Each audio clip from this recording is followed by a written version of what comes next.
Duet Everton Nascimento, Willem Jan Pluim di lini depan PSM Makassar mulai sehati. Dua pemain ini telah mencatatkan 6 gol dan 4 assist. Masing-masing Everton dan Pluim cetak 3 gol dan 2 assist. Pemain Brasil dan Belanda ini jadi tandem di 4 laga PSM. Sayang keduanya tidak bisa bermain bersama di 6 laga, sebab Everton alami cedera dan kembali ke Brasil menjemput keluarganya untuk dibawa ke Indonesia.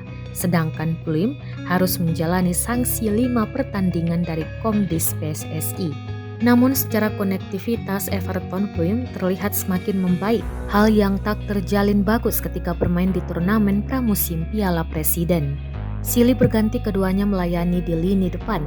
Pluim sebagai kreator serangan lapangan tengah mulai mengerti bola-bola diinginkan Everton di muka gawang. Sedangkan Everton tak sungkan menjemput bola dan memberikan kepada Pluim jika berada lebih dekat dari gawang lawan.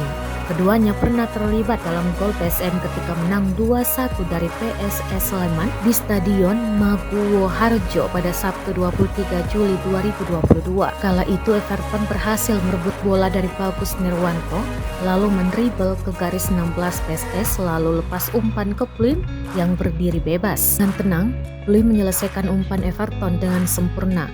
Bola ditendang ke sisi kanan PSS dan tidak bisa dijangkau kiper PSS Emre Tuan. Pengamat sepak bola Samsudin Umar melihat duet Everton Pluim kian padu dalam satu tim memang dibutuhkan tandem dalam hal finishing.